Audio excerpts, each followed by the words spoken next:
Assalamualaikum warahmatullahi wabarakatuh. Innal hamdalillah nahmaduhu wa nasta'inuhu wa nastaghfiruh wa na'udzu billahi min shururi anfusina wa min sayyiati a'malina. May yahdihillahu fala mudilla lahu wa may yudlil fala hadiya lahu. Ashhadu an la ilaha illallah wahdahu la syarika lahu wa ashhadu anna Muhammad abduhu wa rasuluhu la nabiyya ba'd.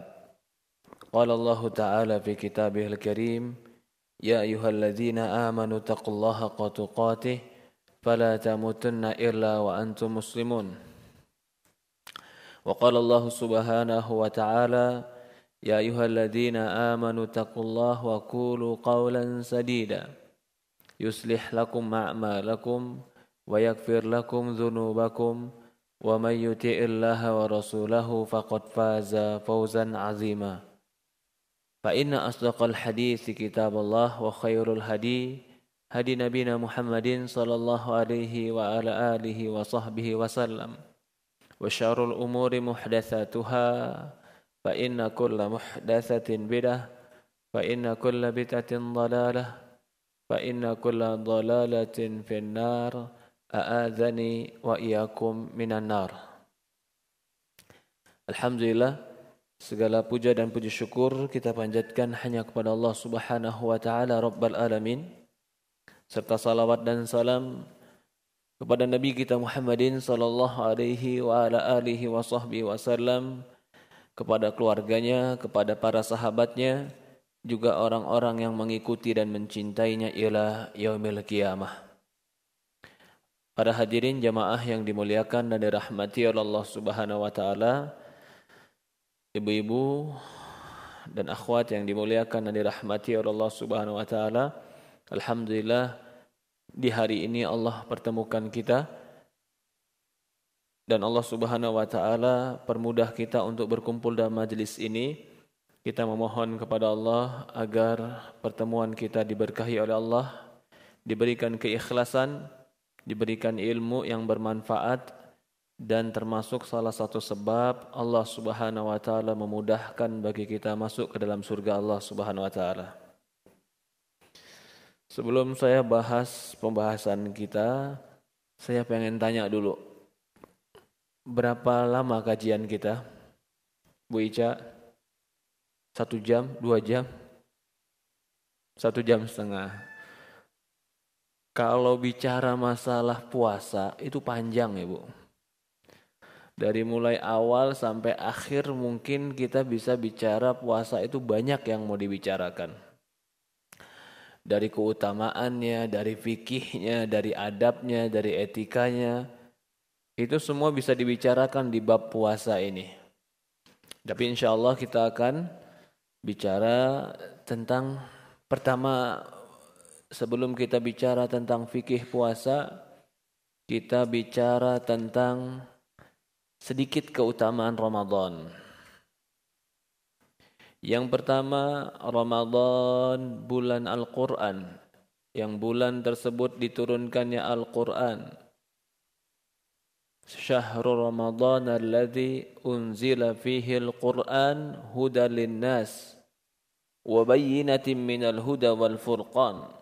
Bulan Ramadan yang diturunkan di dalamnya Al-Quran sebagai petunjuk bagi manusia dan penjelasan dari huda dan petunjuk dari Allah, furqan dari Allah Subhanahu wa taala. Di dalam surat Al-Baqarah ayat 185 Allah tegaskan bulan Ramadan bulan Quran. Nanti kalau ada orang tanya, Ustaz, kenapa Ramadan dikatakan bulan turunnya Quran? Sementara Al-Quran turun ke Rasulullah enggak bulan Ramadan aja. Ada yang turun ketika haji, ada yang turun ketika dalam keadaan selain bulan Ramadan. Tapi kenapa di Quran dikatakan bulan Ramadan bulan diturunkannya Quran? Maka jawabannya dikatakan oleh sahabat radhiyallahu an, Abdullah bin Abbas radhiyallahu an, Quran itu diturunkan dari Allah Subhanahu wa taala ke Lauhul Mahfuz, ke langit yang ketujuh itu sekali turun pada bulan Ramadan. Tapi turunnya ke dunia itu bertahap sesuai dengan kebutuhan.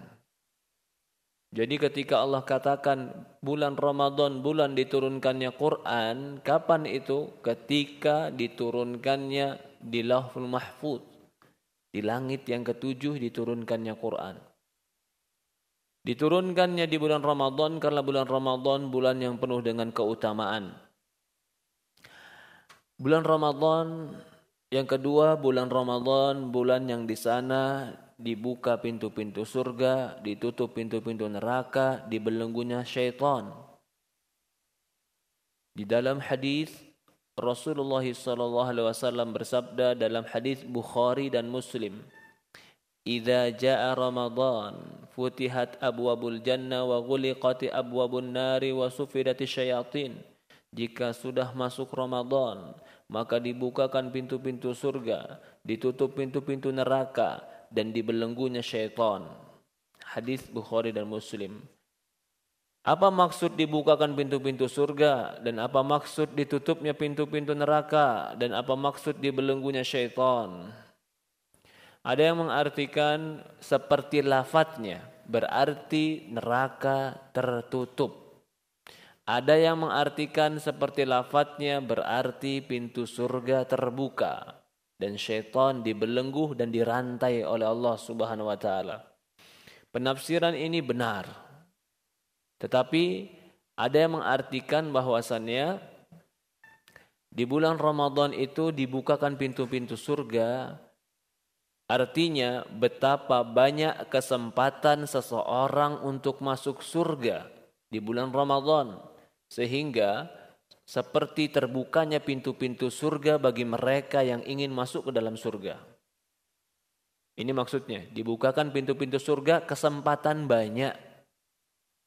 Karena di dalam setiap saat kita di Ramadan ada kesempatan kebaikan. Hampir di 24 jam waktu yang dilakukan orang beriman di dalam Ramadan itu kebaikan. Siangnya puasa, pintu surga. Berbukanya maghrib, pintu surga karena doa dikabulkan. Salatnya malam, tarawih, pintu surga karena akan diampuni dosanya. Bangunnya sahur, itu pintu surga karena termasuk salah satu amalan penghuni surga ketika sahur mereka bangun dan istighfar kepada Allah. Jadi kalau dilihat amalan di dalam bulan Ramadan, semua amalan-amalannya mengantarkan kebaikan kepada pintu surga.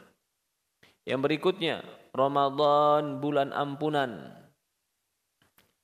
Man shama Ramadan imanan wa ihtisaban ghufira lahu ma taqaddam min dhanbih. Barang siapa yang puasa Ramadan, beriman kepada Allah dan berharap pahala dari Allah, Allah gugurkan dosanya. Puasa di siang hari menggugurkan dosa. Salat di malam hari, tarawih menggugurkan dosa. Salat di malam Lailatul Qadar menggugurkan dosa. Bertemunya Ramadan dan kita menyambut Ramadan dengan iman menggugurkan dosa. Di setiap saat di bulan Ramadan ada penggugur dosa. Maka dikatakan bulan Ramadan bulan maghfirah, bulan ampunan. Bulan Ramadan ada juga bulan di keutamaan Ramadan di antaranya di dalamnya ada malam Lailatul Qadar yang lebih baik daripada 1000 bulan. Satu malam pada malam tersebut lebih baik daripada ibadah 83 tahun. Inna anzalnahu fi Lailatul Qadar wa ma adraka ma Lailatul Qadar. Lailatul Qadri khairum min alfi syahr. Lailatul Qadar, pada malam Lailatul Qadar khairun, lebih baik. Lebih baik dari apa? Min alfi syahrin, daripada 1000 bulan. Umur kita ada yang ngejamin masuk 1000 bulan enggak, Bu? Umur kita kalau 1000 bulan berarti 83 tahun. Sementara Rasulullah SAW mengatakan kebanyakan umatku umurnya 60 tahun. Itu umumnya. 60 tahun sampai 65 tahun itu umumnya umat Rasulullah sallallahu alaihi wasallam. Ada yang hadir di sini umur 70 tahun? Enggak ada ya. Kalau dikasih umur 70 tahun dan masih bisa kajian ke sini berarti subhanallah, bisa naik tangga atau naik lift, luar biasa. Nikmat dari Allah. Rasulullah mengatakan khairun nasi man atala umruhu wa hasuna amaluh. Kata Rasulullah SAW, sebaik-baiknya manusia adalah orang yang panjang umurnya dan soleh amalnya. Wa sayyi'un nas, dan sejelek-jeleknya orang, man tala umruhu wa sayyi' amaluh. Kata Rasulullah SAW, sejelek-jeleknya manusia adalah orang yang panjang umurnya dan jelek amalnya. Semakin tambah umur, semakin nabung dosa. Semakin tambah umur, semakin banyak dosa. Kalau gini mendingan hidup atau mendingan cepat mati, Ibu? Mendingan cepat taubat. Salah juga kalau mendingan cepat mati. Mendingan cepat taubat. Ya. Karena orang yang baik itu orang yang panjang umurnya dan baik amalnya, itu nabung kebaikan namanya. Ada seorang, Ibu, yang mungkin pernah kita bilang juga, ini para ulama juga menyebutkan, ada 2 orang pemuda yang berteman, sama-sama ikut perang. Begitu dua-duanya ikut perang, yang satu meninggal jihad fisabilillah. Orang jihad mati syahid tidak? Mati syahid. Mati syahid utama tidak? Utama. Yang namanya mati syahid itu berperang untuk menjadikan kalimat Allah tinggi. Berperang karena bela agama, itu namanya jihad. Jangan dibelokin kemana-mana. Kadang-kadang orang sekarang kemana-mana dibawa jihad. Padahal bukan untuk meninggikan nama Allah, hanya untuk memenangkan kelompok dikatakan jihad. Enggak boleh. Ini orang berdua, anak muda, perang meninggikan kalimat Allah untuk menjadikan agama Allah itu tegak. Yang satu meninggal karena perang. Yang satu lagi hidup pulang. Dengan hati yang sedih, temannya meninggal, dia pulang. Ternyata yang pulang ini beberapa tahun setelahnya, setelah dia bertemu dengan beberapa Ramadan, dia meninggal. Dikabarkan ke Rasulullah, ya Rasulullah, 2 pemuda itu sekarang sudah meninggal. Yang satu meninggal karena perang di jalan Allah, setelah itu yang satu lagi meninggal setelahnya. Dan dia bukan perang di jalan Allah, dia meninggal karena penyakit atau karena suatu hal yang lain. Apa kata Rasulullah? Orang yang meninggal belakangan masuk surga duluan. Kok bisa? Yang meninggal belakangan masuk surga duluan. Sementara yang satu tadi, dia meninggal karena syahid, syuhada. Bukankah syuhada pahalanya besar? Maka Rasulullah katakan, karena yang kedua ketemu Ramadan dan nambah banyak sholatnya. Jadi orang ketemu Ramadan enak apa enggak enak, Ibu? Enak, Masya Allah. Apalagi ketemu Lailatul Qadar. Jadi kalau tahu Lailatul Qadar dan Ramadan itu banyak pahalanya, lebih banyak iktikaf di masjid apa di dapur? Hah? Di masjid, Masya Allah. Saya percaya, karena hari ini aja ada di masjid. Mudah-mudahan besok banyaknya di masjid. Ya. Jadi kalau tahun kemarin Pahtar ditutup 2 tahun, kayaknya ada bagusnya juga. Tapi sayangnya kita nggak bisa sholat taraweh bareng-bareng. Tapi mudah-mudahan tahun ini kita boleh sholat taraweh. Pasar tetap buka atau tutup mendingan, Bu? Pasar buka, pasar tutup, kalau kita nggak semangat bukan salah pasarnya. Yang penting kita tetap jaga waktu. Manfaatkan Ramadan sebaik-baiknya. Jadi jangan sampai kita ketemu Ramadan berlalu, kita nggak dapat apa-apa kecuali hanya haus dan lapar. Kita akan bicara tentang fikih Ramadan sedikit. Ya. Hukum puasa Ramadan itu adalah wajib. Bahkan wajibnya di atas wajib yang biasanya. Sampai dia wajib dimasukkan ke dalam rukun Islam. Kalau kewajiban itu dimasukkan ke dalam rukun Islam, berarti kewajiban itu paling wajib. Perempuan berjilbab wajib tidak? Wajib apa sunnah? Wajib. Masuk nggak ke dalam rukun Islam? Tidak. Salat wajib tidak? Masuk nggak dalam rukun Islam?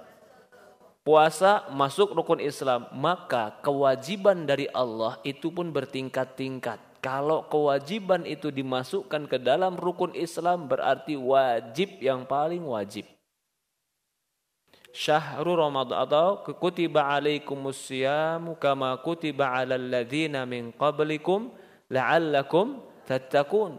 Diwajibkan bagi kalian berpuasa sebagaimana diwajibkan bagi orang-orang sebelum kalian agar kalian bertakwa. Maka puasa termasuk daripada kewajiban yang Allah telah wajibkan di dalam rukun Islam, berdalilkan dengan Al-Quran, dengan sunnah, dengan ijma' para ulama, bahkan ijma' kaum muslimin. Maka jika ada orang yang tidak puasa dan menganggap tidak wajib puasa, berarti rukun Islamnya gugur. Artinya apa? Kalau rukun Islamnya gugur berarti belum jadi orang Islam. Kalau dia menganggap puasa Ramadan gak wajib. Berbeda dengan orang yang tahu puasa Ramadan wajib, tapi dia gak melakukan karena malas. Nah, kalau seperti ini masih Islam tapi termasuk dosa besar. Rasulullah SAW ketika Isra dan Mi'raj melihat orang yang kakinya digantung di atas dan kepalanya di bawah, lalu di mulutnya keluar darah sampai robek mulutnya sampai geraham, lalu Rasulullah bertanya kepada Jibril, "Ya Jibril, siapa orang ini?" Jibril mengatakan, "Mereka orang yang batal puasa sebelum datang waktunya." Ini ancaman yang berat bagi mereka yang tidak berpuasa. Bagi siapa wajib puasa Ramadan?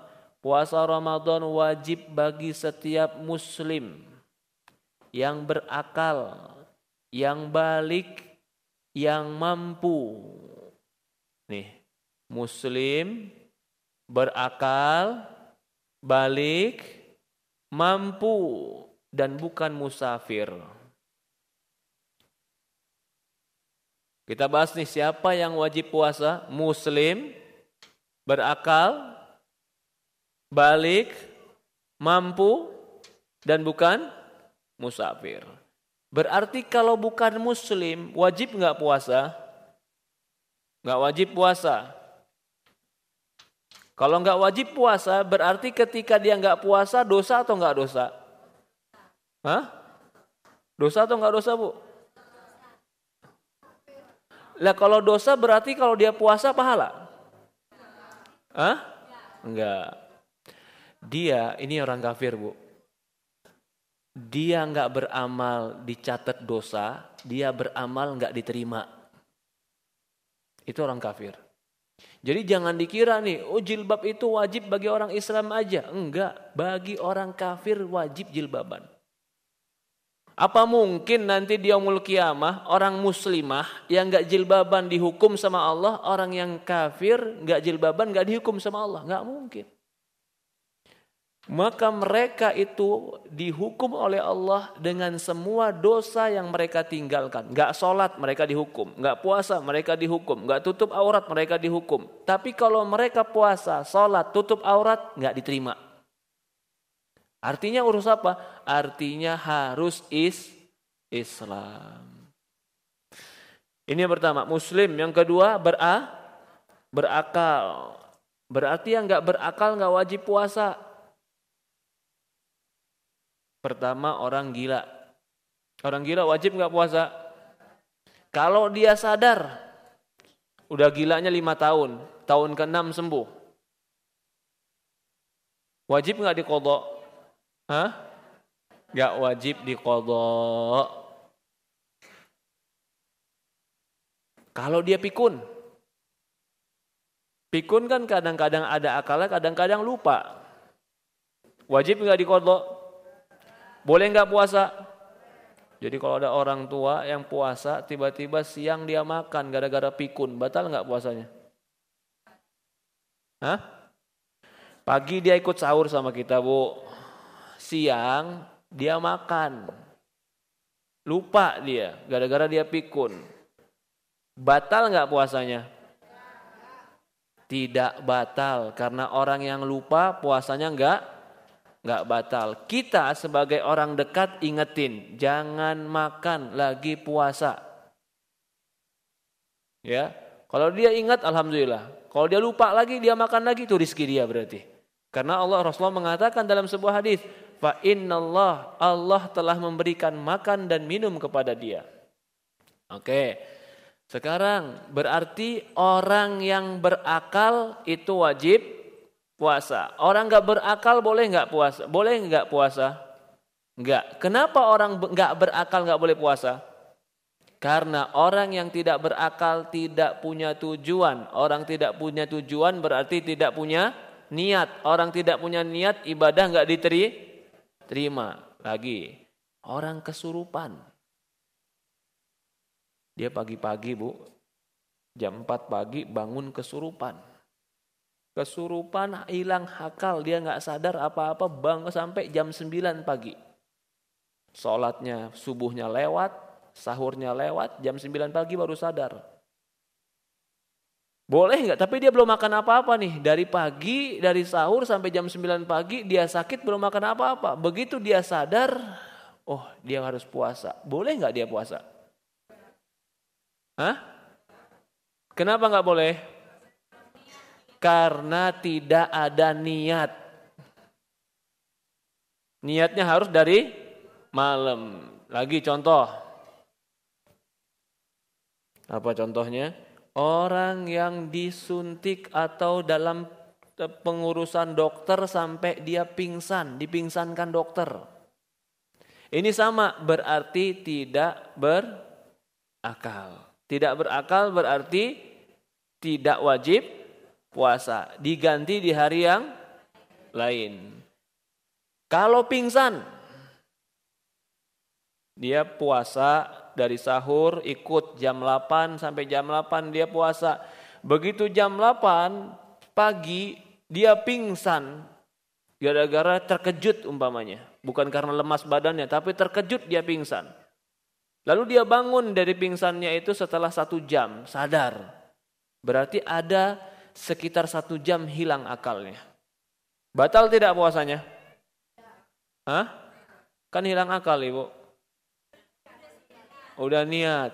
Dan orang pingsan 1 jam sama seperti orang tidur. Tidur hilang akal enggak? Hilang akal, tapi sebentar dan sudah niat, maka tidak batal puasanya. Kalau orang, ya tadi yang dipingsankan sudah, orang kesurupan sudah, orang gila sudah, orang pikun sudah. Kalau pikun, memang terus-terusan pikun sering batal dan gak bisa puasa, berarti jompo, bayar fidyah. Kalau orang gila, bertahun-tahun gila, lalu tahun ke-6, ke-7 sembuh, gak ada fidyah, gak ada kafaroh. Dia ma'fu, dimaafkan oleh Allah. Kalau dia pingsan, maka pingsannya tergantung. Kalau pingsannya lama, kesurupannya lama, sebagian ulama beranggapan batal. Kalau dia pingsannya dari pagi jam 7 sampai jam 4 sore pingsan, sebagian ulama mengatakan batal. Karena di situ berarti dia sudah keumuman harinya tidak berniat untuk berpuasa. Ini yang berikutnya tadi, muslim, berakal. Yang ketiga apa? Balik. Balik itu artinya sudah dewasa. Sudah dewasa kita tahu sendiri, anak wanita dewasa dengan haid, anak laki-laki dewasa dengan mimpi. Ini wajib puasa. Lah bagi mereka yang tidak seperti itu, maka tidak wajib puasa tetapi dianjurkan untuk diajari puasa. Bahkan para sahabat radhiyallahu anhum dulu, anak-anak mereka yang masih kecil, 5 tahun, 4 tahun udah diajarin puasa.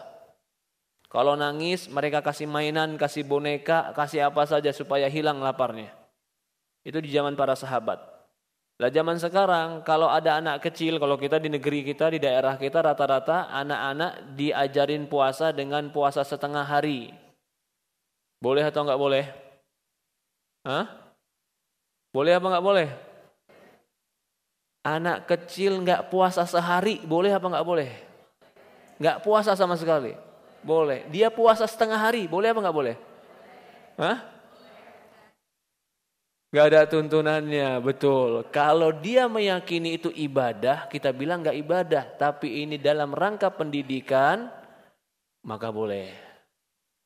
Beda, kalau keyakinannya itu ibadah dan itu afdol, ini enggak benar. Enggak ada puasa setengah hari. Enggak ada puasa mutih. Saya puasa Ustaz, tapi makan nasi putih sama minum air putih. Itu bukan puasa namanya. Ya. Maka begitu juga mendidik anak-anak sebelum balik itu adalah kebaikan. Jadi boleh bagi kita mendidik anak-anak dengan setengah hari atau dengan kasih hadiah. Satu hari kalau puasanya lolos dikasih uang 10.000. Akhirnya dia semangat 30 hari. Boleh nggak Bu? Tapi dia niat puasanya karena uang ini, bukan karena Allah ini. Hah? Belajar. Nanti udah gede dikasih tahu 10.000 tuh nggak ada artinya kalau kamu puasa di sisi Allah Subhanahu Wa Taala. Boleh. Jadi apapun yang kita gunakan untuk mendidik anak-anak kita puasa itu afdol. Itu afdol, ya. Dan nggak perlu kita marah ketika mereka nggak puasa. Anak umur 7 tahun nggak puasa kita marahin, jangan. Kita cuman bisa memotivasi, tapi belum bisa menghukum dan memberikan hakiman kepada dia. Kenapa? Karena memang Allah belum wajibkan untuk mereka. Kalau kita memberikan motivasi, dorongan, ajakan, ayo silahkan. Tapi memberikan hukuman gara-gara meninggalkan, tidak. Kalau berkias dengan sholat, Ustadz, sholat kan 7 tahun disuruh perintah, 10 tahun pukul. Nah, berarti kalau gitu puasa sama seperti sholat Ustadz, kan sama-sama rukun Islam. Kita bilang berbeda. Karena puasa ini berkaitan dengan fisik, berkaitan dengan kekuatan tenaga, maka itu berbeda. Berikutnya tadi kita bilang puasa wajib bagi orang muslim yang berakal, yang balik, yang qadir, yang mampu. Nanti kita bahas nih. Ada 10 orang yang boleh enggak berpuasa. Bukan 10 orang, 10 kelompok. 10 kelompok orang yang enggak boleh enggak berpuasa, tapi kita bahas nanti. Di antaranya sakit, musafir, hamil, menyusui, mujahid fisabilillah, nifas, haid, itu boleh tidak berpuasa. Ya. Kapan diwajibkan berpuasa? Ini pembahasan berikutnya. Kapan diwajibkan berpuasa? Diwajibkan berpuasa itu awalnya adalah tahun 2 Hijriah. Jadi Rasulullah SAW berpuasa itu hanya sekitar 9 atau 10 kali Ramadan. Itu awal diwajibkannya puasa. Tetapi sebelum diwajibkannya puasa Ramadan, sudah dahulu sebelumnya diwajibkan puasa Asyura. Kapan Asyura Ibu? Tanggal 10 Muharram. Jadi dulu awalnya yang wajib itu 1 hari. Kemudian Allah wajibkan Ramadan, tetapi wajibnya enggak langsung kayak sekarang. Milih. Bagaimana milihnya? Bagi yang mau puasa, bagi yang enggak mau puasa, bayar fidyah. Boleh milih dulu. Ini fase yang kedua. Fase yang ketiga itu adalah tidak boleh memilih dan tidak boleh bayar fidyah kecuali mereka yang ada uzur. Orang yang tidak ada uzur wajib puasa. Ini mirip seperti puasa kita sekarang ini. Ini fase yang ketiga. Cuman bedanya dengan puasa kita sekarang ketika itu tidak ada sahur. Kalau sudah tidur ba'da isya, maka bangun tidur langsung puasa, jangan makan, jangan minum sampai maghrib besok. Maka sebagian sahabat ada yang keberatan sampai mereka pucat, sampai mereka hampir pingsan. Akhirnya turun fase keempat, adanya sahur yang seperti kita lakukan ini. Ini awal kewajiban puasa. Yaitu di sekitar tahun 2 Hijriah dan beberapa fase tersebut. Kemudian secara waktu, kapan diwajibkan puasa? Waktu bisa dilihat dengan 2 cara. Pertama, waktu bulanan. Yang kedua, waktu harian. Waktu bulanan adalah dengan masuknya bulan Ramadan. Itu wajib puasa. Bulan Ramadan, kapan dan bagaimana cara menentukan masuk bulan Ramadan? Ini penting. Karena dulu setiap tahun selalu jadi masalah. Bagaimana cara kita menentukan masuk bulan Ramadan? Disebutkan oleh para ulama ada 3 cara menentukan masuk bulan Ramadan.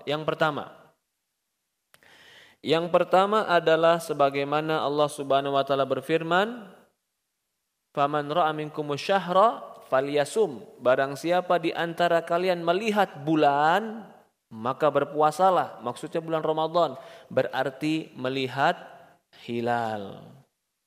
Hilal itu dilihat kapan Ustadz? Hilal itu dilihat pada tanggal 29 Sya'ban akhir. Kalau kelihatan hilal, maka tidak ada 30 Sya'ban, yang ada langsung besoknya 1 Ramadan. Kalau di tanggal 29 tidak terlihat hilal, maka digenapkan Sya'ban menjadi 30 hari. Ini cara yang kedua.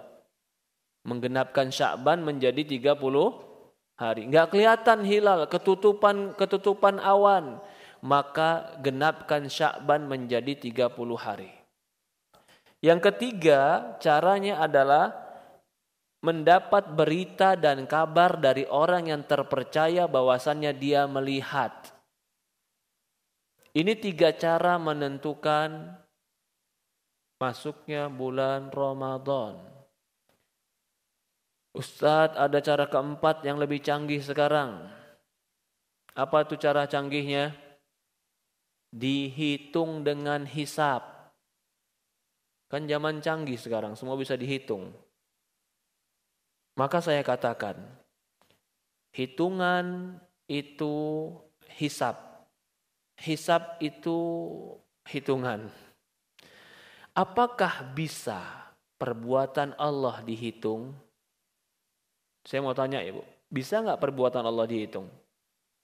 Nggak bisa. Bulan itu mau keluar, mau masuk, mau turun, mau naik, itu perbuatan Allah. Mau Allah tahan jadi 29 hari, mau Allah tahan jadi 30 hari, ada nggak rumusnya? Nggak ada rumusnya.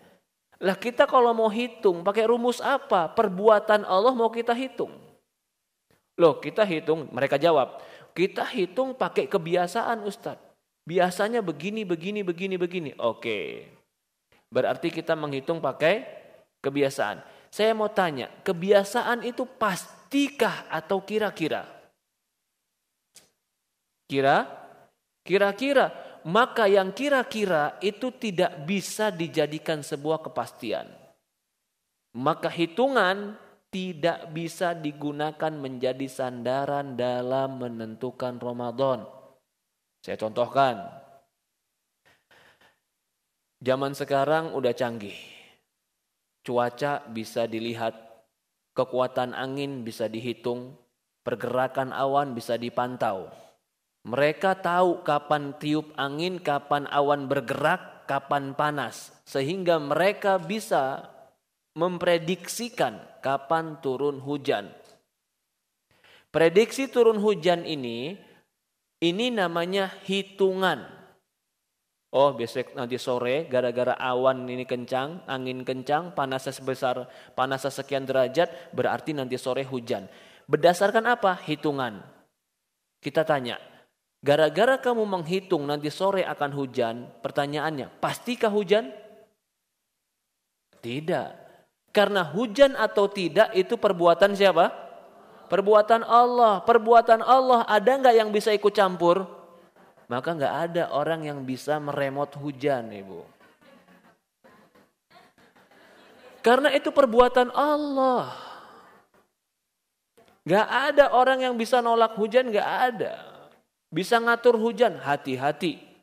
Jika kita meyakini ada makhluk yang bisa mengatur hujan, berarti makhluk tadi telah bersekutu dengan Allah mengatur alam. Itu konsekuensinya. Ketika meyakini ada makhluk yang mengatur alam dan mereka bersekutu dengan Allah dalam mengatur alam, berarti meyakini ada selain Allah yang mengatur. Syirik bukan? Syirik. Gak boleh kayak begitu. Ya, itu syirik, musyrik. Kalau meyakini ada yang bisa mengatur alam selain Allah atau meyakini ada makhluk yang bisa ikut campur dalam pengaturan alam. Kembali kepada puasa Ramadan dengan hisab, kita bilang tidak bisa. Lalu kalau dia bilang lagi, Ustadz nanti asar jam berapa? Saya bilang asar jam 3.15. Ustadz tahu dari mana? Saya bilang ya dari ilmu hisab. Lah kenapa sholat pakai ilmu hisab tapi Ramadan gak pakai? Ayo siapa yang bisa jawab? Kenapa sholat kita pakai ilmu hisab? Kan jam 12, jam 3, jam 6. Itu dari mana kita tahunya? Hitungan. Matahari. Oke, jawabannya. Kita bilang, kita pakai jadwal abadi menghitung sholat. Itu bukan kepastian, tapi itu adalah pendekatan. Kalau seandainya kata jadwal abadi jam 6:05 maghrib, tapi di mata kita matahari belum terbenam, mana yang kita dahulukan? Mata kita yang melihat matahari belum terbenam atau jadwal abadi? Matahari. Maka kita katakan begitu pula hilal. Jadi kalau sekarang kita ditanya, Ustadz kira-kira masuk Ramadan tanggal berapa? Saya bisa bilang kira-kira tanggal 2 atau tanggal 3. Loh, kenapa Ustadz bisa? Berarti Ustadz pakai hisab. Itu kira-kira. Pastinya kapan? Nanti kita lihat kelihatan hilal atau tidak. Sama itu juga seperti sholat maghrib. Kalau saya sekarang ditanya, Ustadz sholat maghrib sore jam berapa? Jam 6:10 umpamanya. Pastikah? Ya nanti kita lihat ketika maghrib betul-betul matahari terbenam atau tidak. Kalau ternyata di antara kejadian alam dengan prediksi hitungan bertentangan, mana yang kita dahulukan? Alam. Begitu pula perhitungan kita masuk Ramadan. Jadi bukan berarti kita nggak pakai sama sekali ilmu hisab, pakai saja. Tapi bukan memastikan, cuman memperdekat. Memperkirakan kira-kira kapan jatuh bulan Ramadan. Ya.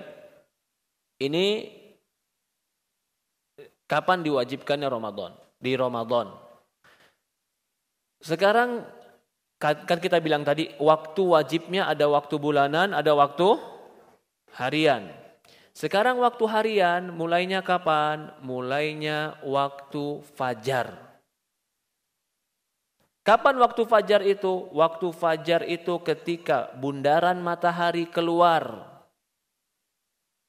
Cahaya matahari sudah mulai menyebar ke kanan dan ke kiri. Itu waktu yang sudah tidak boleh makan. Kulu washrabu hatta yatabayyana lakumul khaydul abyadu minal khaydil aswadi minal fajr. Allah mengatakan makan dan minum sampai jelas bagi kalian benang yang putih dari benang yang hitam. Rasulullah mengatakan dalam hadis, kulu washrabu hatta yu'addinu Ibnu Ummul Maktum. Idza adzana Bilal, jika Bilal azan, maka makan dan minumlah sampai azannya Ibnu Ummul Maktum, yaitu waktu subuh. Jadi kalau ditanya waktu awal puasa kapan? Waktu subuh. Tidak ada waktu imsak. Ini pendapat yang benar. Pendapatnya yang benar, waktu imsak itu enggak ada. Kalau orang mengatakan, Ustadz hati-hati daripada kita kebablasan, lebih baik kita berhenti sebelum masuk waktunya. Kita bilang, Berhati-hati dalam agama itu benar, bagus. Tetapi hukum asalnya kalau belum keluar matahari maka tetap boleh makan dan minum. Dan kita tidak boleh melarang orang makan dan minum kecuali dengan sesuatu yang pasti. Maka dari sini ketika Rasulullah SAW sahur, para sahabat mengatakan dahulu antara sahur Rasulullah SAW dan sholat cuman sekitar 50 ayat. Kalau kita baca 50 ayat itu berapa lama kira-kira Ibu? Mungkin 15 menit, 20 menit, 30 menit paling lama. Itu antara sahurnya Rasulullah dengan sholat subuh. Jadi awalnya adalah waktu subuh dan akhirnya adalah waktu maghrib. Waktu maghrib itu kapan? Waktu maghrib itu ketika bundaran matahari masuk, bukan cahaya. Jadi ini ada bundaran, di atas bundaran ada cahaya. Kalau bundarannya aja yang masuk, cahayanya masih ada, itu sudah masuk waktu maghrib dan sudah boleh buka puasa. Berbeda dengan orang-orang Syiah. Orang Syiah menganggap buka puasa itu ketika cahaya matahari hilang. Itu waktu Isya. Ketika keluarnya bintang. Dan ini pendapat yang salah. Ya, ini waktu orang berbuka puasa.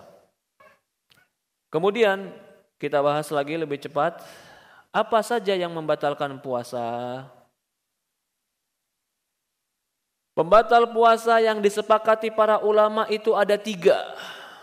3 perkara ini sepakat ulama. Selain 3 perkara ini pasti ada perselisihan. Apa saja yang disepakati ulama? Yang pertama makan. Yang kedua minum. Yang ketiga hubungan intim, hubungan badan. Ini pembatal puasa. Sepakat para ulama. Selain daripada ini, maka terjadilah perselisihan para ulama. Ya. Contoh. Sebelumnya dulu. Contohnya bekam. Batal tidak puasa berbekam? Ada yang bilang batal, ada yang bilang enggak. Contoh lain muntah. Muntah batal atau tidak? Nanti kita bahas satu-satu. Kita bahas dulu kepada makan dan minum. Makan dan minum. Apa definisi makan dan minum? Memasukkan makanan dan minuman ke dalam rongga melalui hidung atau mulut yang bisa menguatkan badan. Ini definisinya nih. Memasukkan sesuatu, makanan atau minuman ke dalam rongga hidung atau mulut yang dia bisa menyebabkan kekuatan. Perhatikan dari definisi ini nanti kita akan tahu apa sih yang dikatakan makan dan minum. Memasukkan makanan atau minuman melalui rongga mulut dan rongga hidung yang sampai kepada lambung memberikan kekuatan.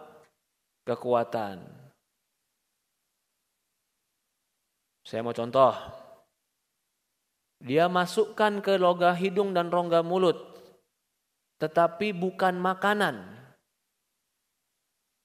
Dia masukkan di mulut itu bisa dimasukin kamera untuk lihat jantung. Ya Bu, bisa nggak? Dimasukkan dari mulut. Ini makanan bukan? Memberi kekuatan bukan? Dimasukkan sampai jantung. Masuk nggak melalui rongga mulut? Batal nggak puasanya? Kenapa? Bukan makanan. Kalau yang menganggap yang penting masuk mulut batal. Lah kalau contoh lain, bukan makanan memang dan bukan pemberi kekuatan, tapi masuk ke mulut. Lagi nguap, tiba-tiba masuk debu. Laler masih bisa dimakan Ibu. Atau ternyata dia masukin koin ke perut. Koin makanan bukan? Bukan. Masuk ke dari mulut, batal puasa atau enggak? Hah? Enggak batal. Itu kenyangnya selamanya loh, Bu. Maka itu ikhtilaf. Kalau masalah koin ini ikhtilaf. Kenapa? Apakah dia makanan atau bukan? Kalau yang mengatakan dia bukan makanan, ya ngapain dimasukin ke mulut kalau bukan makanan? Batu bata. Bata merah dimakan, dikunyah, ditelan. Orang zaman dulu ada nggak makan batu bata? Batal nggak puasanya? Maka apapun yang dimasukkan ke dalam mulut mengganti makanan batal. Sekarang cairan. Dimasukkan melalui mata. Batal tidak? Kerasa di tenggorokan, asin. Tetesan mata ditetesin, kerasa di tenggorokan sedikit asin. Batal nggak puasa? Coba ikhtilaf para ibu-ibu ini kita pengen lihat. Nggak batal ibu? Masya Allah. Betul, nggak batal. Karena definisi tadi apa kita bilang? Rongga hidung dan rongga mulut. Masuk yang pakai mata nggak bakalan pernah kenyang walaupun sederijen. Nggak bakalan pernah kenyang. Sama seperti itu juga masukkan ke telinga, tetesan telinga. Tidak batal. Walaupun kerasa di tenggorokan. Karena dia bukan jalur makan dan jalur minum. Dimasukin banyak juga tidak akan pernah ke perut. Coba aja masukin air ke telinga banyak-banyak. Nggak bakalan sampai perut. Cuman sampai situ saja. Maka itu yang masuk dari mata dan dari telinga tidak membatalkan. Karena bukan rongga makan dan rongga minum. Jadi jangan tanya lagi, Ustadz pakai obat mata gimana Ustadz? Ustadz pakai celak gimana Ustadz? Karena pakai celak kerasa nggak kadang-kadang? Kerasa. Ismit itu kayak yang batu hitam yang dihembuskan itu terkadang kerasa di lidah kalau dipakai di mata. Batal puasa? Tidak. Contoh lain apa? Hah? Nanti dulu, sabar satu-satu. Berikutnya apa lagi ya? Korek kuping jelas enggak Ibu? Ngupil enggak? Ya. Itu enggak batalin puasa, enggak. Lanjut lagi, pembatal puasa dari pengganti makan dan minum. Memasukkan sesuatu ke hidung sampai ke perut, batal puasanya. Ya. Bagaimana hukum semprotan buat orang asma? Disemprotkan sampai dadanya dan dia sehat. Maka kalau semprotan ini para ulama memberikan fatwa tidak batal. Karena ini pertama obat, bukan makanan. Kedua juga ini kebutuhan. Kalau dia nggak nyemprotin, jadi nggak puasa dia. Maka dia boleh menyemprotkannya. Ya, tapi bagi mereka yang sakit, ya, jadi dia nggak sakit jangan. Bagi yang nggak sakit jangan. Nyicipin makanan boleh tidak? Sesendok atau 2 sendok? Perhatikan, cicipin makanan itu lidah itu tetap tempat nyicipin, perut tempat nyimpen. Jadi makanan dicicipin bukan disimpan di perut. Jadi artinya diletakkan di lidah, kerasa kurang lalu selesai, buang. Itu boleh. Ya, jangan sampai gara-gara uminya nggak mau nyicipin makanan, buka puasa semuanya diem aja. Kenapa pada nggak lahap makan ini? Ternyata nggak ada rasanya, ya subhanallah. Ya. Berikutnya, dimasukkan obat dari dubur. Ada orang-orang tua yang buang airnya susah. Untuk bisa buang air dimasukkan obat dari dubur supaya dia bisa keluar airnya. Batal nggak puasanya? Masuk sampai usus loh Bu. Kan itu nggak ke usus. Hah? Tidak, maka tidak membatalkan puasa. Apa lagi? Infus. Infus fungsinya untuk makanan. Tapi masukkan lewat batal nggak puasa? Batal. Loh katanya nggak lewat tenggorokan, Ustaz. Iya, kan di dalam definisi tadi kita bilang memberikan apa? Kekuatan dan pengganti makanan. Jadi kalau yang disuntikkan, ini memang ulama ikhtilaf. Kalau yang disuntikkan itu berupa makanan, vitamin, atau penguat badan, itu sama seperti makan, maka membatalkan puasa. Tapi kalau yang disuntikkan itu bukan penguat, obat, suntik KB umpamanya, maka itu tidak membatalkan puasa. Pendapat yang benar. Tapi kalau mau lebih aman, jangan suntik di siang hari. Itu lebih aman. Ya. Maka dari itu, apa hukumnya vaksin? Maka di sini ikhtilaf ulama. Ada yang mengartikan vaksin itu tat'im, memberikan kekuatan kepada tubuh karena dia adalah sesuatu yang menguatkan. Maka ada yang mengatakan tat'im, memberikan vaksin kepada tubuh, membatalkan puasa.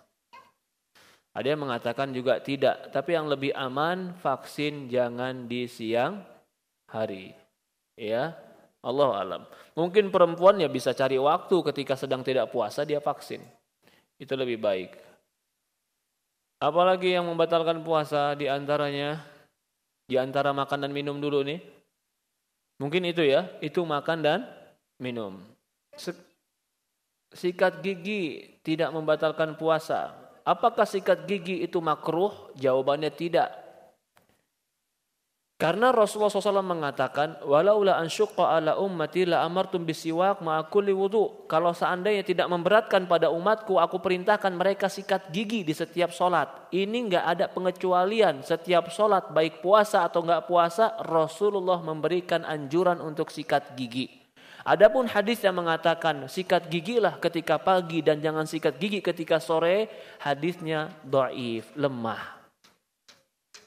Walaupun sebagian ulama berpendapat boleh sikat gigi sebelum zuhur. Kalau sudah zuhur jangan sikat gigi. Tapi pembagian ini enggak ada dalil hadisnya. Mereka berargumen. Kata mereka, orang yang puasa itu mulutnya dicintai oleh Allah. Karena bau mulutnya lebih wangi daripada minyak kasturi. Maka kata mereka yang mengatakan makruh menyikat gigi, kalau kau sikat gigi, maka kau akan menghilangkan wangi bau mulutmu yang Allah cintai. Maka jangan sikat gigi biar mulutmu bau. Dijawab oleh mereka yang mengatakan boleh sikat gigi. Yang pertama, sikat gigi itu sunnah, mutahharatul fam wa mardatillah. Mensucikan mulut dan mencari ridha Allah. Allah suka dengan kebersihan. Adapun bau mulut orang puasa, disikat atau tidak disikat giginya, maka bau mulutnya tetap akan ada. Karena bau mulut orang puasa bukan dari gigi, tapi dari lambungnya. Ya, maka ketika disikat gigi belum tentu hilang juga bau mulut orang puasa. Dan yang Allah cintai tetap masih ada. Ini bagi mereka yang mengatakan menyikat gigi membatalkan puasa. Berikutnya, ya, tadi kita katakan 3 yang menjadi kesepakatan ulama dalam pembatal puasa apa saja? Makan, minum, hubungan intim. Dari makan dan minum ini banyak pecahannya. Tadi kita makan koin, makan enggak tuh? Ya enggak. Lalu netesin air mata, netesin ke mata, netesin ke telinga, masukin obat ke dubur, pakai spiral. Berenang makan bukan? Bukan. Kalau berenang sambil makan batal. Kalau makan enggak berenang tetap batal juga. Karena bukan berenangnya, karena makannya. Seperti itu. Berenang enggak batal. Makruh juga enggak. Para sahabat memang tidak berenang, tapi di siang hari mereka membasahkan kepala mereka. Enggak ada dalil orang puasa harus susah, enggak ada. Orang puasa harus susah, enggak. Bahkan kalau kita wudu, lalu kita kumur-kumur, ada sedikit air di mulut kita, batal enggak puasa? Kita udah ngeludahin, udah buang, tapi pasti kan ada sedikit kan sisa. Batal tidak puasa kita? Makruh enggak puasa kita? Tidak. Enggak makruh dan tidak batal. Tapi makruh bagi mereka yang memasukkan air hidungnya banyak, air ke hidungnya banyak. Hah? Mandi boleh. Mandi junub boleh. Mandi pakai air panas boleh, pakai air dingin boleh, pakai es juga boleh. Boleh Ibu. Apa dalilnya? Ibu kan tanya, apa dalilnya Ustadz boleh? Rasulullah SAW pernah suatu hari junub dan dia dalam keadaan puasa. Maka kata para sahabat, kalau di waktu azan dia junub, berarti mandinya kapan? Ba'da subuh, berarti waktu masuk hari puasa. Berarti boleh mandi bagi orang yang puasa. Bahkan dalil boleh junub bagi orang yang puasa. Boleh junub ya aslinya sebab junubnya sebelum puasa, tapi mandinya setelahnya. Oke, kembali lagi. Pembatal puasa tadi apa? Makan dan minum. Apapun yang pecahan dari makan dan minum itu menjadi ikhtilaf. Tadi sudah kita bahas. Berikutnya,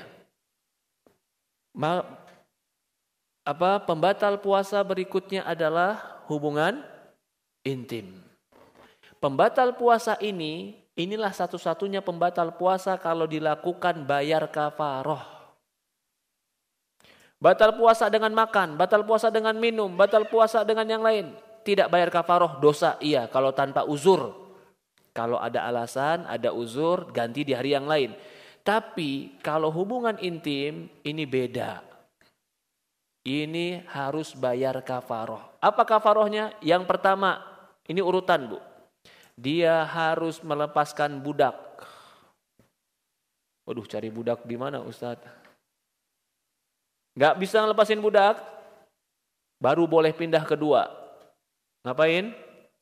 Puasa 2 bulan berturut-turut, gak boleh lepas. Sehari lepas balik dari awal. Hah? Ntar dulu, ini kafarohnya dulu. Ya, kalau dia lepas batal sehari harus dibalik dari awal, kecuali batalnya karena haid. Itu nggak bisa dihindari. Yang ketiga, kalau nggak bisa itu masih makan 60 orang miskin. Kalau nggak bisa juga, beli baju. Lebaran itu nanti Ibu beli bajunya. Ada nih kisah sahabat datang ke Rasulullah, ya Rasulullah hancur aku. Kenapa kamu hancur? Aku jatuh kepada istriku di bulan Ramadan. Rasulullah bilang, kamu punya budak? Gak punya ya Rasulullah.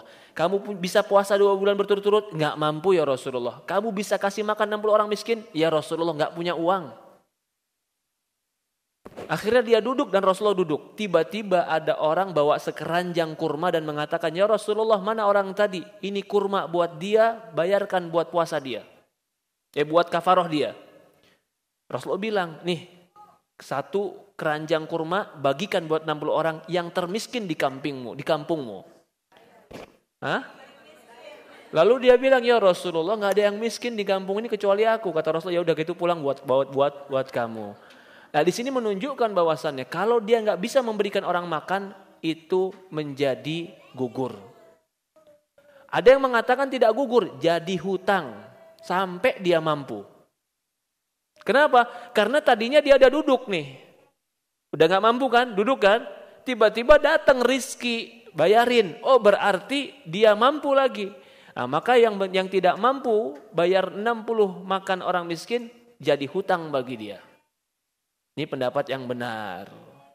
Apa itu? Berhubungan intim membatalkan puasa. Bagi siapa? Yang bayar siapa? Ada yang merinci. Kalau perempuannya dipaksa, perempuan yang enggak bayar. Kalau sama-sama mau, bayar dua-duanya. Tapi pendapat yang benar, ini kafaroh buat berdua. Lakukan sekali buat dua-duanya. Jadi salah satunya mungkin membebaskan budak atau salah satunya puasa 2 bulan berturut-turut tapi nggak boleh dibagi. Kamu 30 saya 30 nggak boleh. Ya, harus 2 bulan berturut-turut. atau memberikan 60 orang miskin makan, ini harus. Ya.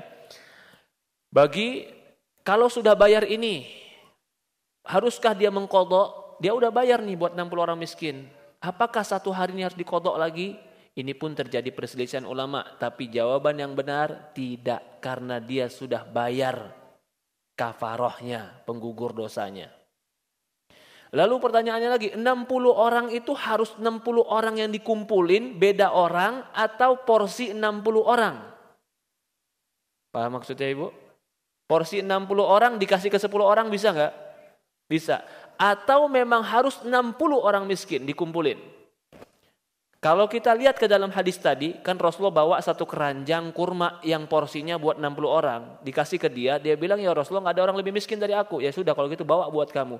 Berarti saat porsi 60 tadi dipakai dia dan keluarganya. Yang sudah jelas dia dan keluarganya nggak sampai 60 orang. Berarti yang menjadi patokan porsi 60 orang. Berapa satu porsinya? Ada yang mengatakan 600 gram gandum dikali 60. Ada yang mengatakan seperti kamu makan. Kamu makan, ada nasi, ada ikan, ada air minum, ada sedikit buah, itu per satu porsi. Maka kasih makan 60 orang. Ya, Allahu a'lam. Ini masalah orang yang berhubungan intim ketika Ramadan. Batal, itu haram, itu enggak boleh, jangan taatin. Nanti si suami bilang, pakai dalil, kamu kalau nggak patuh sama saya, malaikat melaknat kamu loh bunda. Iya kalau bukan Ramadan. Kalau Ramadan haram, nggak boleh. Nggak boleh kalau Ramadan. Berikutnya, pembatal puasa kalau bukan hubungan intim. Maaf Ibu, ini kita bicara pembatal puasa. Si suami cium istrinya, pegang istrinya, nggak sampai hubungan intim, tapi ternyata si suaminya keluar mani. Batal nggak puasanya? Batal nggak puasanya? Tidak Ibu? Memang ikhtilaf ulama. Ada yang bilang batal, ada yang bilang tidak. Tapi yang benar itu batal. Karena itu menunjukkan syahwat.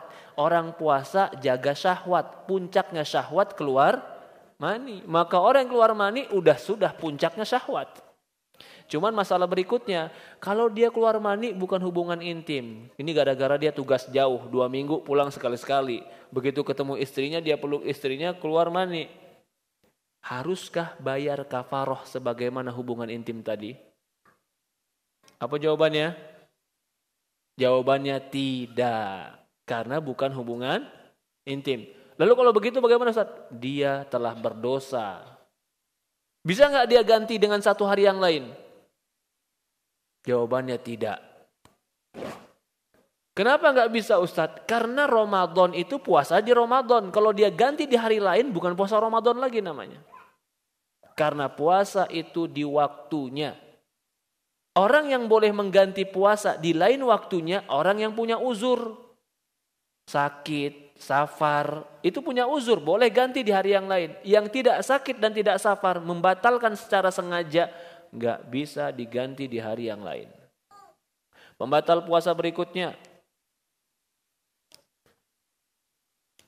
adalah berbekam. Ini ikhtilaf ulama. Berbekam ikhtilaf ulama. Ada ulama yang mengatakan berbekam itu membatalkan puasa. Ada ulama yang mengatakan tidak membatalkan puasa. Memang hadisnya berselisih tentang masalah itu. Dan ada yang hadis mengatakan Rasulullah SAW berbekam dan dia puasa. Ini hadis yang sahih juga. Tetapi harusnya bagi mereka yang berbekam dihindarkan ketika puasa. Karena berbekam itu menyebabkan dirinya lemas. Berikutnya pembatal puasa adalah orang yang sengaja muntah. Rasulullah SAW mengatakan man istaqa'a, barang siapa yang sengaja memuntah maka ganti falyaqdi. Waman, barang siapa yang tidak sengaja muntah maka dia lanjutkan puasanya. Ini pembatal puasa berikutnya itu orang yang muntah. Ya, kemudian pembatal puasa berikutnya adalah keluarnya darah haid dan darah nifas. Ini juga termasuk pembatal puasa. Ya, pembatal puasa berikutnya adalah keluarnya darah haid dan darah nifas. Dari ini pula para ulama berselisih pendapat apa hukum orang donor darah ketika puasa. Bagi mereka yang mengatakan berbekam pembatal puasa, maka donor darah juga membatalkan puasa. Dan juga di sini dibahas apa hukum orang yang mencuci darah ketika puasa. Ya, cuci darah ketika puasa tentu membatalkan karena mencuci darah itu memberikan kesegaran, kekuatan bagi tubuhnya. Itu membatalkan puasa. Ya. Kemudian masalah orang yang haid. Masalah orang yang haid. Jika orang itu haid berhenti haidnya jam 3 pagi. Berhenti haid jam 3 pagi, dia sempat makan sahur niat puasa. Tapi nggak sempat mandi. Begitu mandi sudah masuk waktu subuh.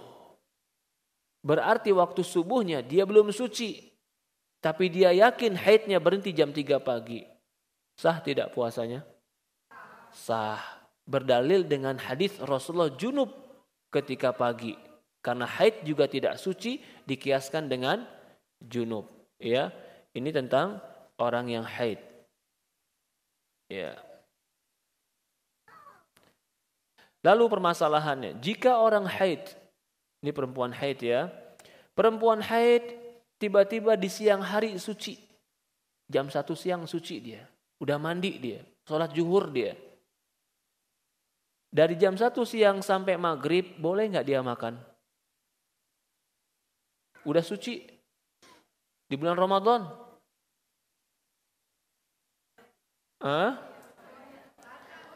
Maka di sini pun terjadi ikhtilaf ulama. Sebagian ulama mengatakan tidak boleh dia makan. Ini pendapat Hanafiyah karena menjaga kehormatan Ramadan. Adapun mengatakan boleh makan, ya kenapa? Karena dia nggak makan juga percuma, puasanya nggak sah. Maka boleh dia makan. Dan ini pendapat dari Malikiyah dan Syafi'iyah dan ini pendapat yang lebih benar. Ya. Lalu orang yang sedikit lagi. Siapakah mereka yang boleh tidak berpuasa? Yang pertama tadi anak kecil sudah jelas. Sudah kita bahas sedikit anak kecil. Yang kedua adalah orang gila. Sudah kita bahas tadi orang gila.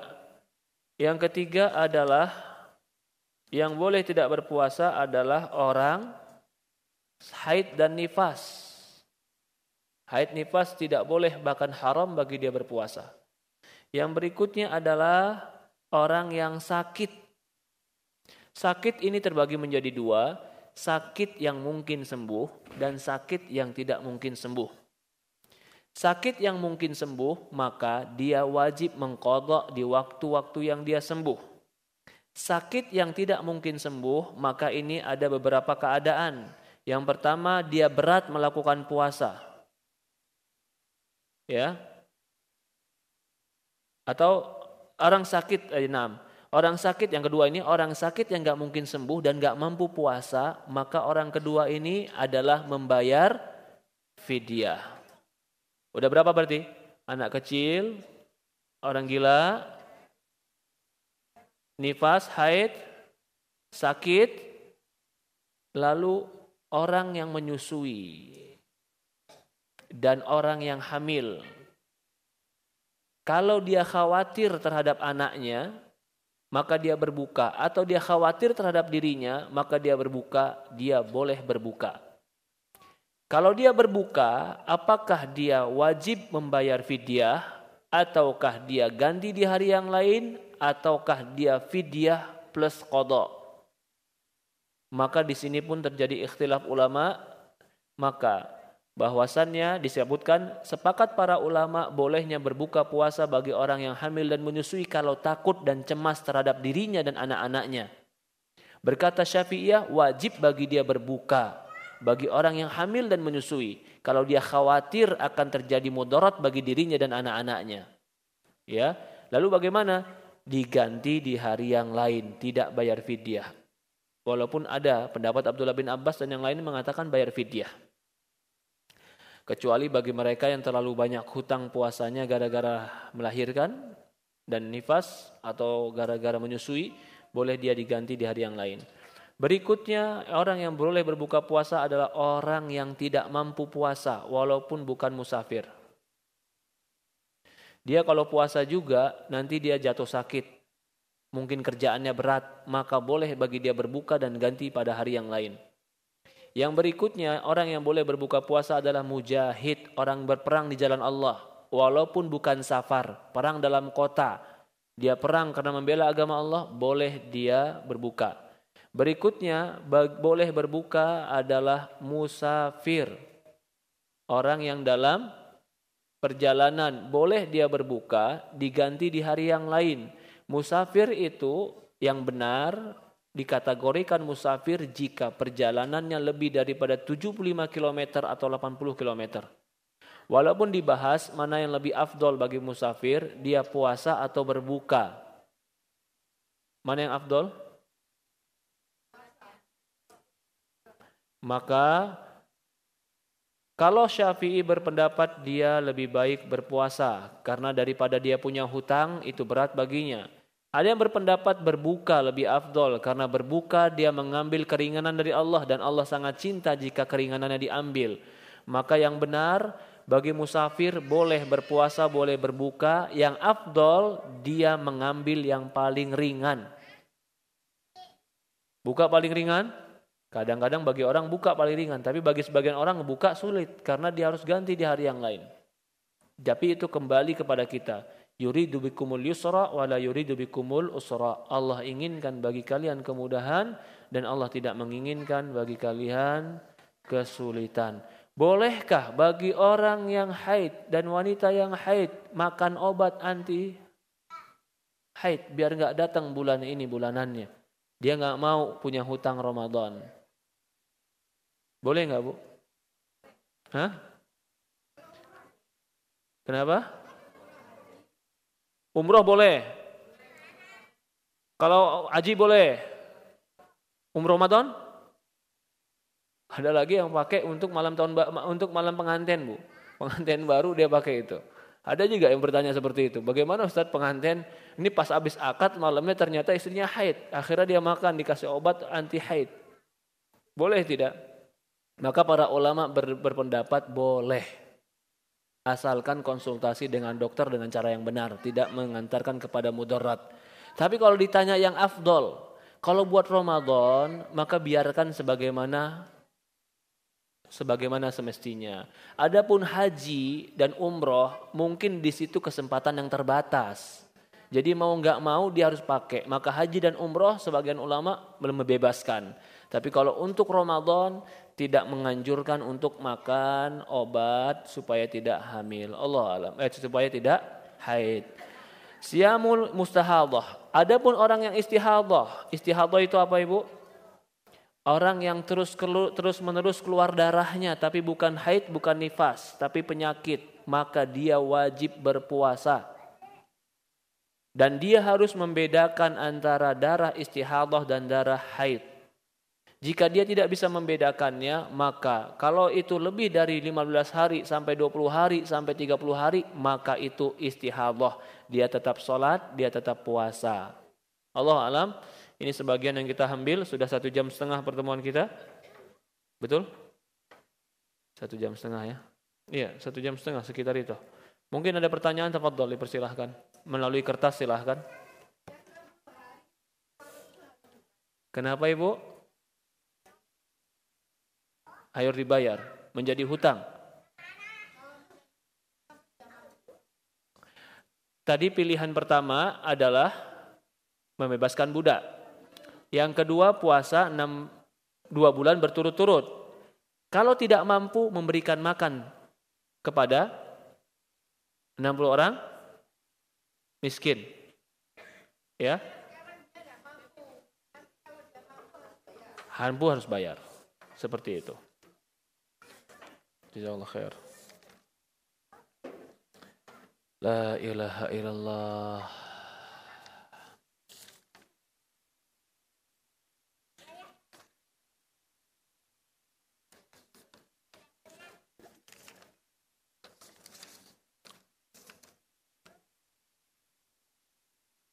Apakah boleh sholat bismillah assalamualaikum Ustaz, waalaikumsalam. Apakah boleh sholat tarawih dilakukan pada waktu sepertiga malam? Boleh. Boleh. Kalau sudah melakukan sholat tarawih, apakah boleh sholat tahajud qiyamul lail? Boleh. Itu cuman beda nama. Tarawih, tahajud, qiyamul lail, itu semua sama, sholat malam. Kalau dikerjakan setelah tidur dulu lalu bangun, namanya tahajud.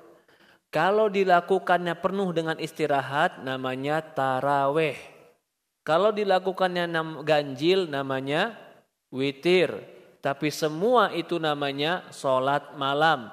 Rasulullah mengatakan barang siapa yang sholat malam di bulan Ramadan, beriman dan berharap pahala dari Allah, Allah akan ampuni dosanya. Jadi boleh kita melakukan sholat malam apa saja di bulan Ramadan.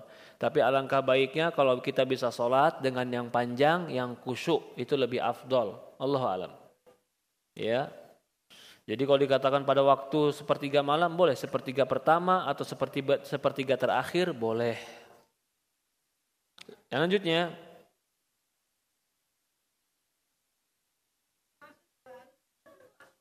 kenapa Ibu? 2 hari junub. 2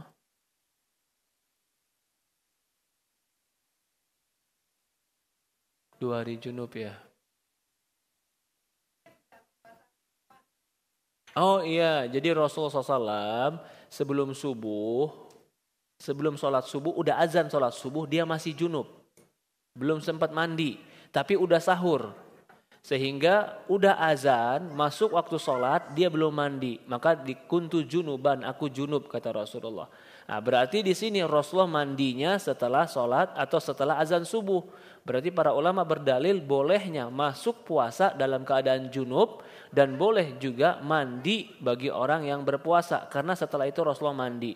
Nah, ini juga jadi dalil kita bahwasannya perempuan yang haid, berhenti haidnya tengah malam, maka dia tetap puasa walaupun dia mandi haidnya, mandi sucinya setelah subuh. Allahu a'lam. Silakan Ibu.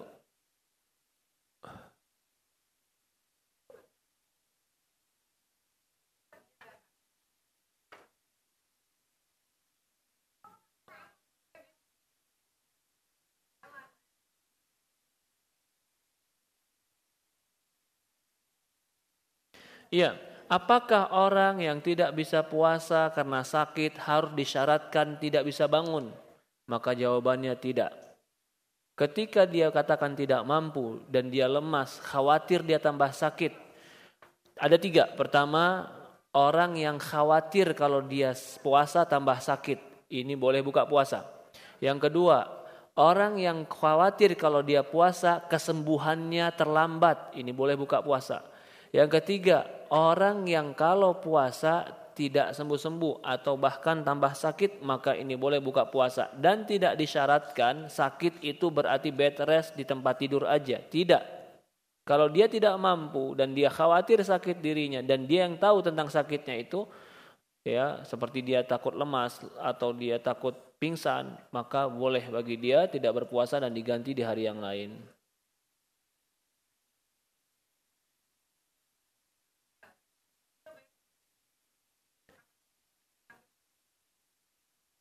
Boleh 2 pilihan Ibu. Ini bapak meninggal gara-gara dia nggak mampu puasa. Apakah anaknya bayarkan fidyah atau anaknya puasa? Maka jawabannya boleh memilih. Mau bayarkan fidyah boleh, mau puasa juga insya Allah boleh.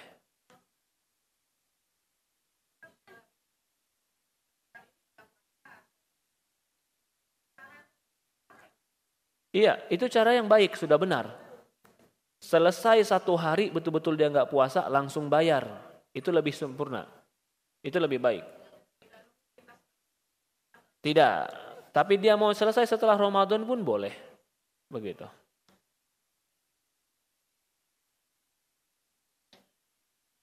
Ya Bu.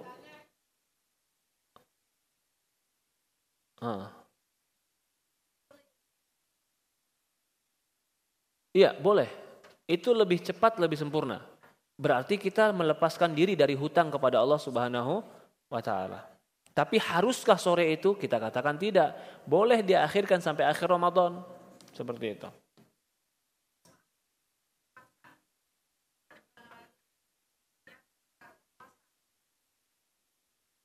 Siapa yang kita paksa puasa, Ibu?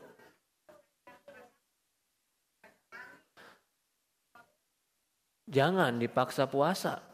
Kalau dia bilang sudah tidak mampu, la yukallifullahu nafsan illa wus'aha. Jangan anak, udah Pak, puasa aja Pak. Nanti bapaknya malah sakit.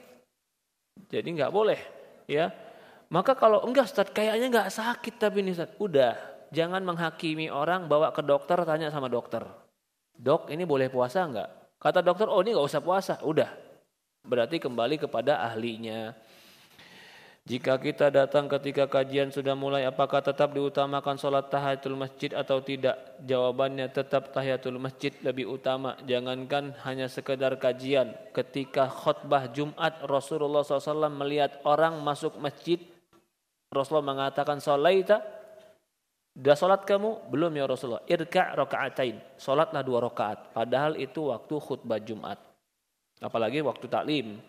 Tentu kita harus mengerjakan sunnah ini. Jika ada orang yang berpuasa tapi sholatnya tidak 5 waktu, apakah sah puasanya?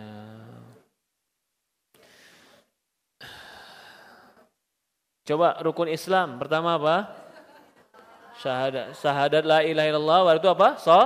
Sholat, habis itu puasa. Berarti puasa setelah sholat.